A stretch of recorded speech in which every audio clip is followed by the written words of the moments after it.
अरे दोस्तों, आज हम आपको एक गरीब नेक शख्स का वाकया सुनाते हैं जिसने अपनी और अपने घर वालों की भूख मिटाने के लिए एक बेकार मछली खरीद ली। जब घर जाकर उस मछली को काटा तो मछली के अंदर कुछ ऐसा निकला जिसको देखकर आप हैरान हो जाएंगे। चलिए देखते हैं ये वीडियो। दोस्तों, एक गरीब शख्स बहुत इबादत गुजार और कसीरुल इयाल था। घर का खर्च वगैरह इस तरह से चलता था कि घर वाले ऊन की रस्सियां बनाते और वो उन्हें बेचकर खाने पीने का सामान खरीद लाता। जितना उन्हें मिल जाता वो उसी को खाकर अल्लाह पाक का शुक्र अदा करते। हमेशा की तरह एक मर्तबा वो नेक शख्स ऊन की रस्सियां बेचने बाजार गया। जब रस्सियां बिक गईं तो घर वाले के लिए खाने का सामान खरीदने लगा। इतने में उसका एक दोस्त उसके पास आया और कहने लगा कि मैं सख्त हाजतमंद हूं, तुम मुझे कुछ रकम दे दो। उस रहमदिल इबादत गुजार शख्स ने वो सारी रकम उस जरूरतमंद को दे दी और खुद खाली हाथ घर लौट आया। जब घर वालों ने पूछा कि खाना कहाँ है तो उसने जवाब दिया कि मुझसे एक ज़रूरतमंद ने सवाल किया, वो हमसे ज़्यादा हाजतमंद था, लिहाजा मैंने सारी रकम उसको दे दी। घर वालों ने कहा, अब हम क्या खाएंगे, हमारे पास तो घर में कुछ भी नहीं है। उस नेक शख्स ने घर में इधर उधर नजरें दौड़ाई तो उसे एक टूटा हुआ प्याला और घड़ा नजर आया। उसने वो दोनों चीजें लीं और इस उम्मीद के साथ बाजार की तरफ चल दिया कि शायद उन्हें कोई खरीद लेगा और मैं कुछ खाने का सामान ले आऊंगा।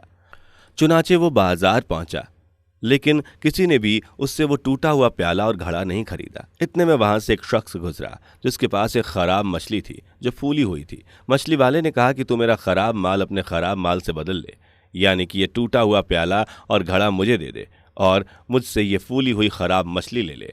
उस आबिद शख्स ने यह सौदा मंजूर कर लिया और खराब मछली लेकर घर पलट आया और घर वालों के हवाले कर दी। अब उन्होंने उस मछली को देखा तो कहने लगे कि हम इस बेकार मछली का क्या करें। इस इबादत गुजार शख्स ने कहा कि तुम इसे भून लो, हम इसे ही खा लेंगे। अल्लाह पाक की ज़ात से उम्मीद है कि वो मुझे रिज़्क अता ज़रूर करेगा। चुनाचे घर वालों ने मछली को काटना शुरू कर दिया।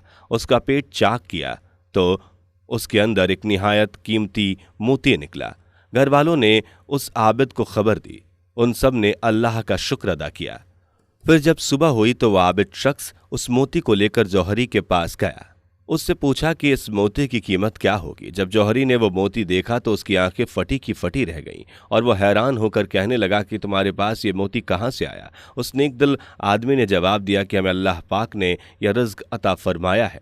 जौहरी ने कहा कि ये तो बहुत कीमती मोती है, मैं तो इसके 30,000 दिरहम कीमत अदा कर सकता हूँ। हकीकत तो ये है कि ये इसकी कीमत इससे कहीं ज़्यादा है। तुम ऐसा करो कि फला जौहरी के पास चला जाओ, वो तुम्हें इसकी पूरी कीमत दे सकेगा। चुनाचे वो नेक शख्स उस मोती को लेकर दूसरे जौहरी के पास पहुंचा। जब उसने कीमती मोती देखा तो वह भी उसे देखकर हैरान रह गया और पूछने लगा कि यह तुम्हारे पास कहाँ से आया। उस आबिद ने वही जवाब दिया कि यह हमें अल्लाह पाक की तरफ से रिज़्क अता किया गया है। जौहरी ने कहा, इसकी कीमत कम से कम 70,000 दिरहम है। बहरहाल 70,000 दिरहम ले लो, ये मोती मुझे दे दो। प्यारे दोस्तों, यह हकीकत है कि जो शख्स किसी की मदद करता है अल्लाह पाक उसकी मदद करता है। जो किसी पर रहम करता है अल्लाह उस पर रहम करता है। और सदका करने से माल में कमी नहीं आती बल्कि बरकत होती है।